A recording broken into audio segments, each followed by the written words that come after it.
This is Make It Plain. Make It Plain. MIP. With Masamela Matfumo. Mark Thompson. Make It Plain. Get woke.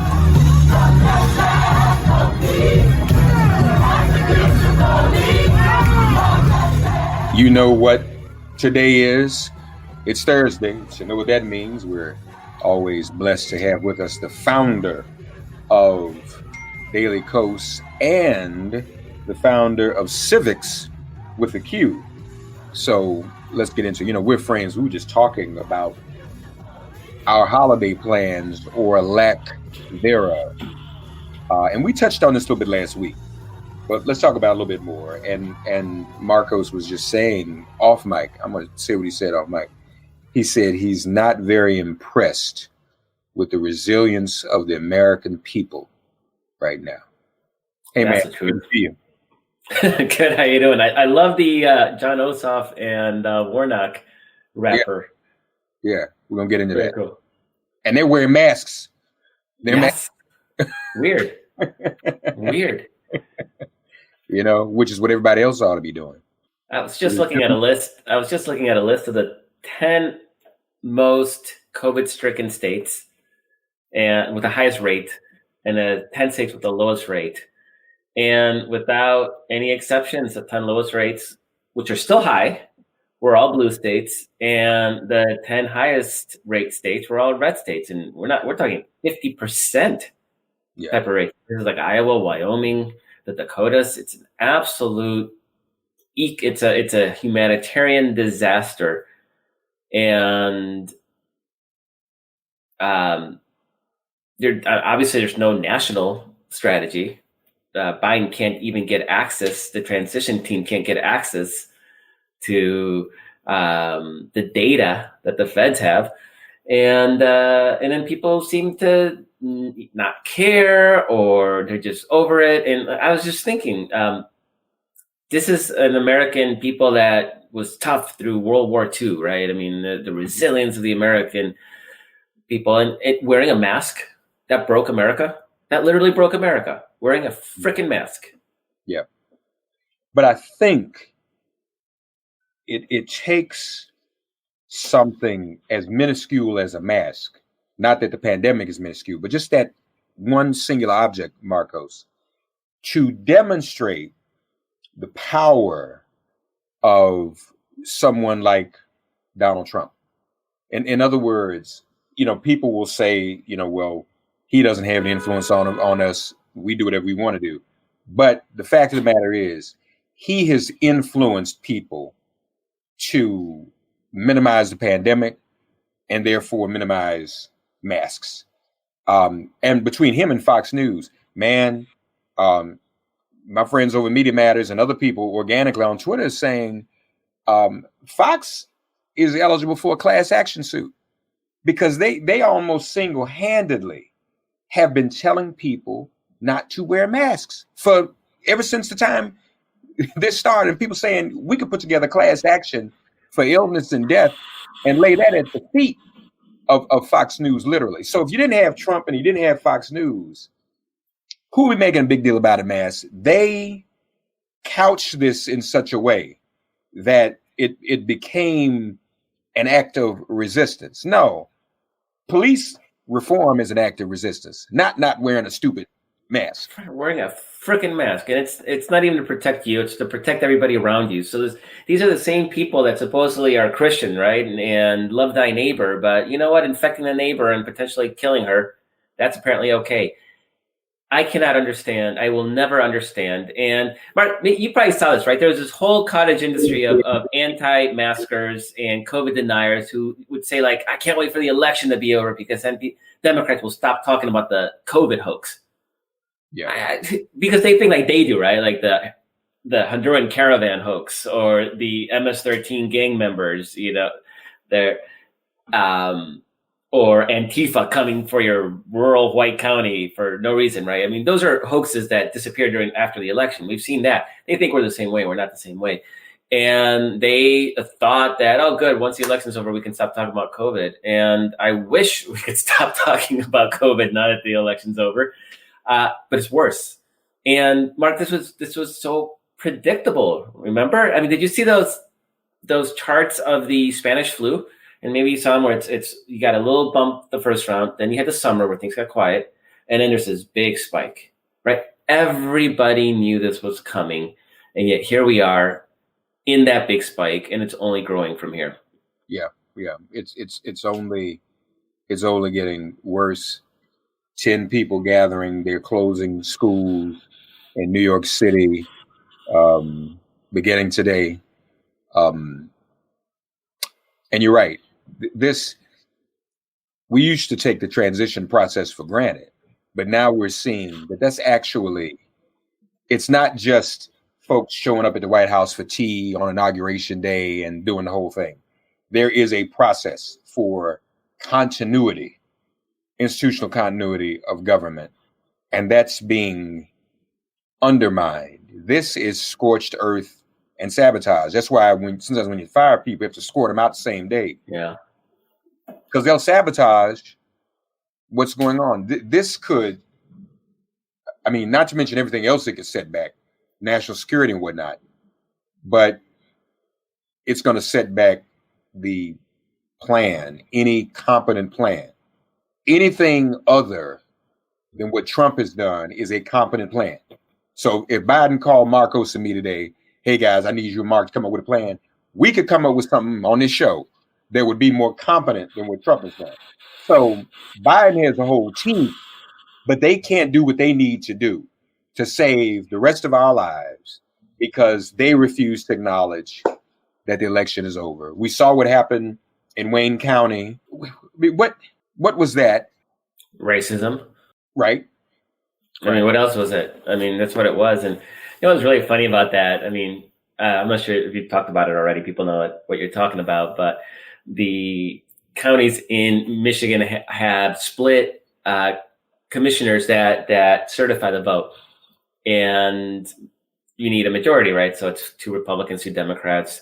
Both Republicans originally voted against it, deadlocking it, so you didn't have a majority. And it would have worked out eventually. So it was really more of a tantrum than anything else. But I think the blowback was so severe and the rationale for blocking that was so ridiculous that those Republicans actually caved 2 hours later. You know, it's really funny, Mark, I don't know if you noticed, but Trump started tweeting about it like it was a big victory after the Republicans had caved.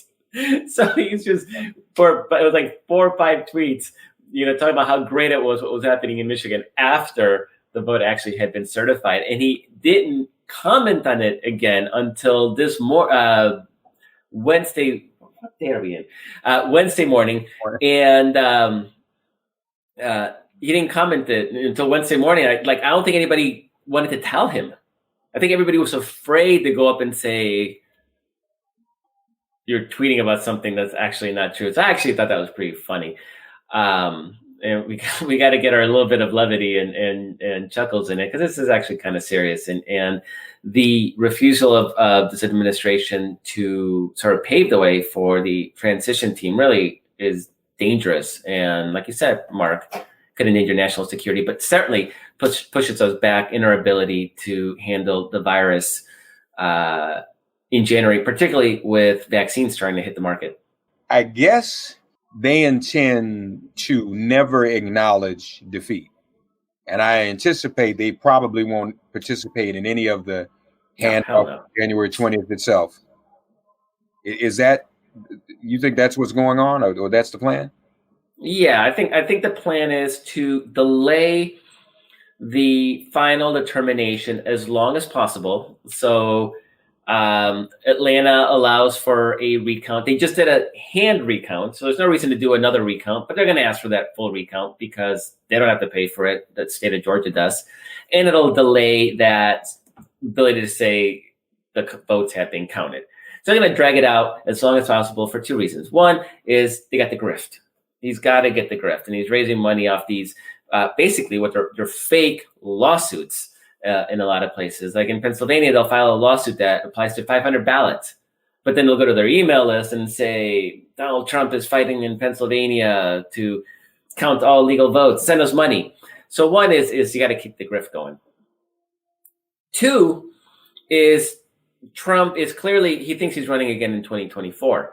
whether he's alive or in jail, and he can't do it. Beside the point, he thinks right now that he's running again in 2024, right? So he wants to go out, he wants to exit stage saying, they stole the election, it was all rigged, it was the swamp, but I fought to the very, very end.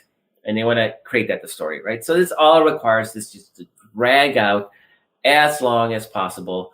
And not sure what to do. And you know what? One thing that Trump has really exposed is just how frail our institutions really are. That they really have been propped up by tradition and the expectation of common decency and respect for our nation's institutional democratic norms and ideals. And so when you have somebody like Trump and his crew that have zero respect for that, and a Republican Party that is afraid, terrified of Donald Trump, or, the best you can say is that they're terrified. There's a lot of Republicans that are actually with Trump in those undemocratic, small d, anti-democracy views that Trump has. So, like Lady G. Yeah, I wish one of the things that would have been nice to have a Senate, a Senate majority, because at best we'll have 50-50, which will be better than McConnell being in charge, but it's going to be very hard to make anything pass in a 50-50 Senate. I was hoping that we'd at least be able to shore up those institutions, sort of institutionalize in law some of these ideals, stuff like releasing your tax returns and not profiting from, if you own a business, you can't steer a business that way if you're in government. Trump has been enriching his companies by 300 golfing outings to his properties in the last 4 years. Things like the independence of the Justice Department. So there were things that were always assumed, and Trump just blew those norms out of the water, exposed that there was no teeth. He just broke the law, and the law had no teeth. And the response was, well, the constitutional remedy for this was impeachment. And obviously that does not work when you have a this kind of partisanized country where one party is just totally fine with law breaking. So there has to be real consequences, real money, jail, that sort of thing. And that needs to be written into new law. And so I was hoping that we'd have a Senate that could sort of shore up these institutions, because I'm not so much worried about Trump right now. He'll be gone from the immediate, from the White House. He's not going to be there in January. I'm more worried. I'm not even worried that much about 2024 Trump. And I think we talked about it last week, Mark. I'm never underestimating Trump again. I actually think he has a superpower. So I don't think he would be easy to beat in 2024. So I'm not saying that. But what I'm really worried about is the next fascist ideologue who is smart, like a Putin-style Republican who will come in and actually do real damage because he's not so dumb. I mean, Mark, Donald Trump told us his plan in Philadelphia, like that they were going to challenge all the ballots that came in after Election Day, right? So what the Democrats do is they made sure they got all the ballots in before Election Day. Had he not done that, people may have been like, I can wait. Yeah. I don't know if you saw in Philadelphia, only 500 ballots arrived after Tuesday.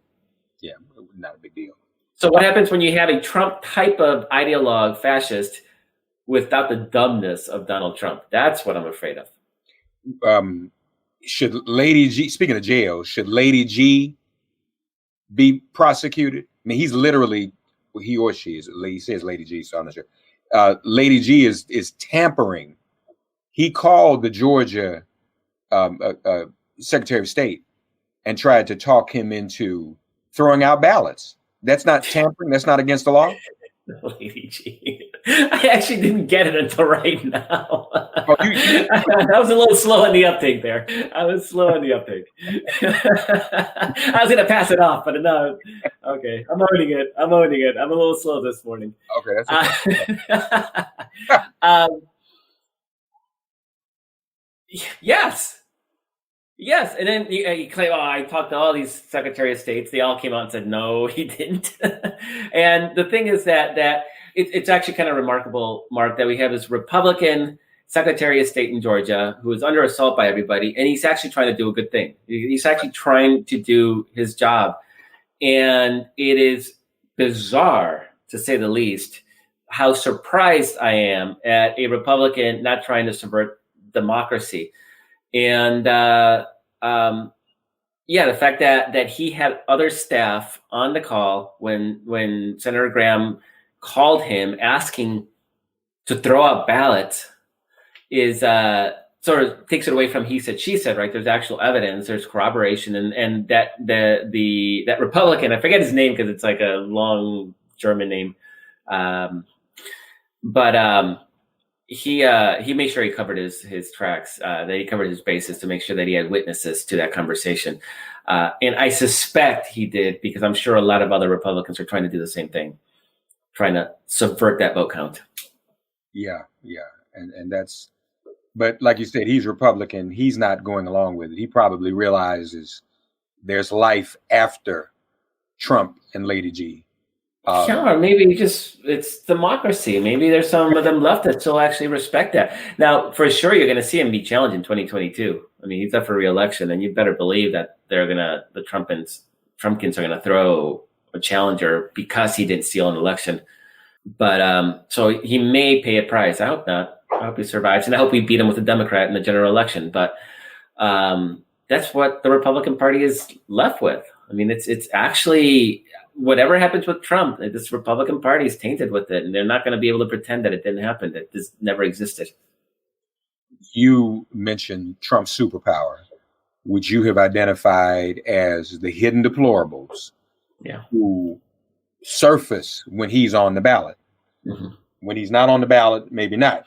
So that's his superpower. What happens January 5th, do you think, in Georgia, with Trump not on the ballot? Does that help Ossoff and Warnock win Georgia? So I want to be very, very, very, very, very, very clear that it's a theory, not a prediction, not even an expectation. Okay. The way I'm framed, I'm assuming they all turn out. Every Republican that voted in 2 Tuesdays ago, they're all going to turn out. We have to assume that because we have to make sure we turn out everybody that we turned out and more if we can. Because this is the Senate is at stake. The ability of Biden to do anything is at stake. So we have to do that.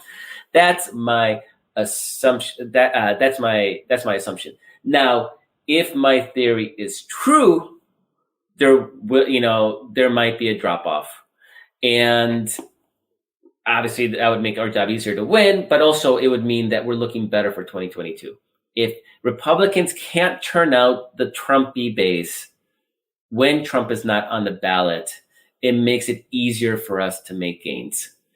If they turn out anyway, and we're about to find out in January, if they turn out regardless of whether Trump is on the ballot, then things are going to be pretty tough in 2022, especially since the Senate races that we have to pick up are going to be places like Iowa and Wisconsin and Pennsylvania, states that are close or are Republican-leaning, Republican edge.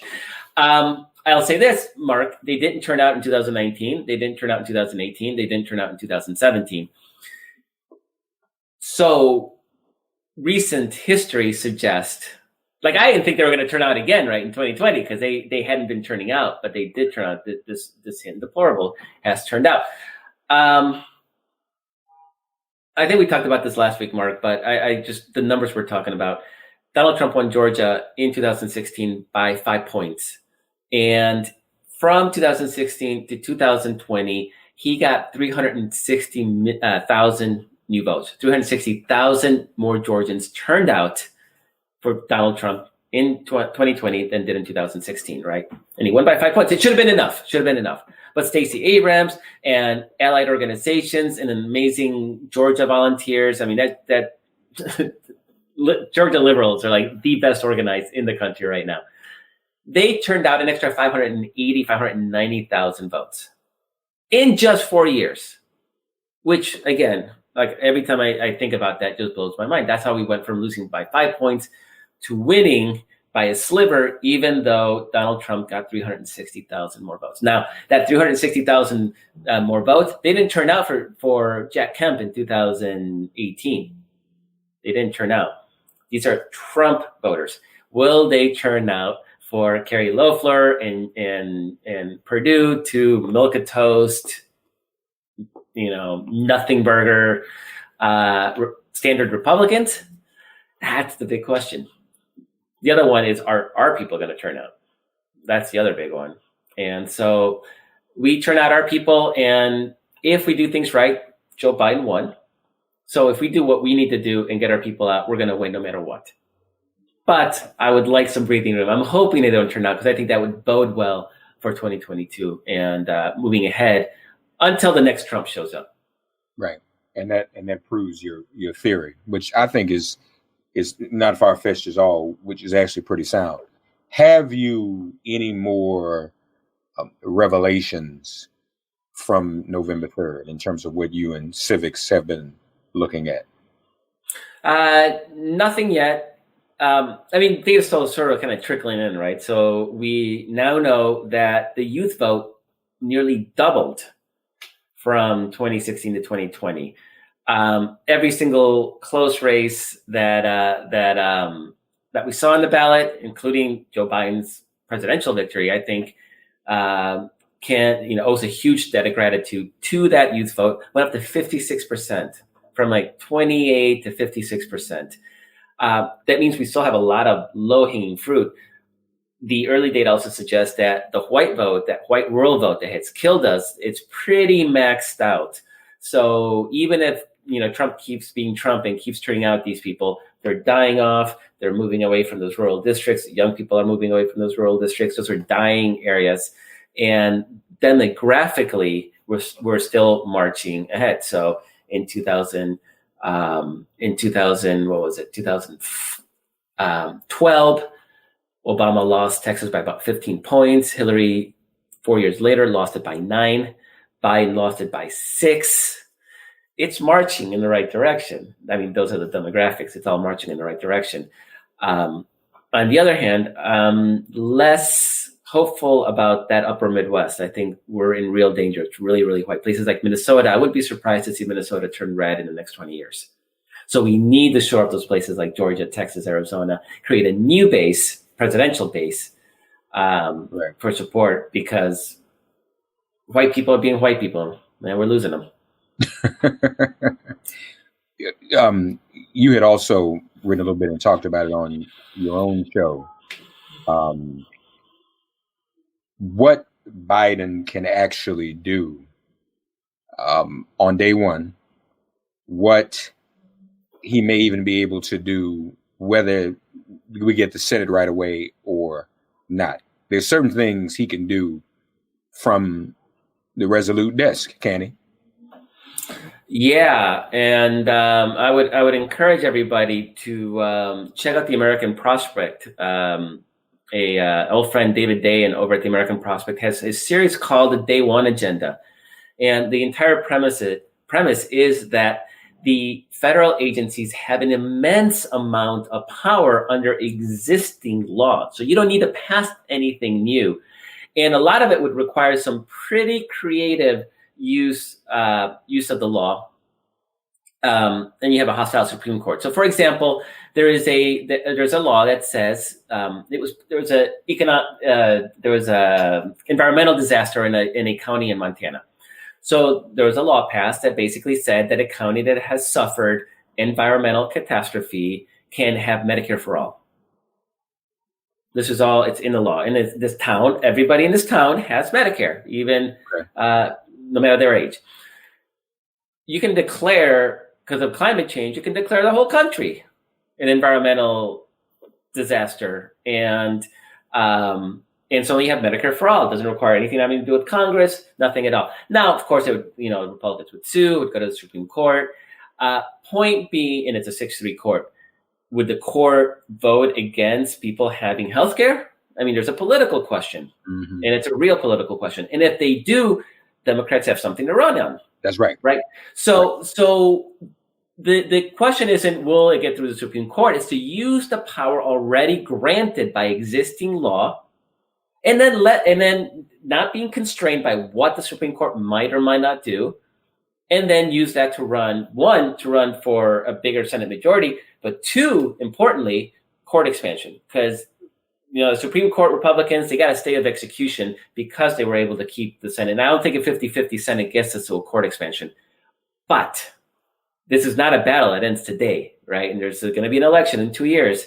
And so our ability to grow, to get a majority is still on the table. And the more the Supreme Court stands in the way of progress, the more ammunition we're going to have to both, electorally to try to win those Senate seats and to expand the court once that becomes a political battle. Yeah, man, that's important. So hopefully he can get some of those things done. Folks, as always, get in touch with everyone you know in Georgia. And if you don't know anybody, get in touch with someone who knows someone in Georgia. And I'm hearing the absentee ballot requests are already up in the high six figures. Yes, in black areas, black absentee ballots are crushing it. I have no doubt that they're doing as well too. I was going to go to Georgia, visit my brother. He lives in Atlanta with his family, but with COVID, it's just probably not a good idea. So, if you know anybody in Georgia, please get them to start getting their ballots in and get them in early. So the GOTV operation, those get out the vote people, can focus on people who haven't turned in their ballots. And if you're watching the show, you're a super activist, you know people in Georgia, do what you need to do to get those people to vote. We need these seats. Absolutely. Very important, folks. Got to make it happen. Civiqs with a Q, DailyKos.com. As always, Thursday Coast with Markos. Thanks, Markos. Thank you so much. Have a great weekend. Please stay safe. Yeah, you too, man. You and yours as well. Thanks for getting woke and listening to Make It Plain. Please remember to listen, like, subscribe, and wherever you get your podcasts, please give the show a 5-star rating. And please do spread the word. Let's all continue to pray for each other during this pandemic and this police-demic. If all hearts and minds are clear, it has been made plain.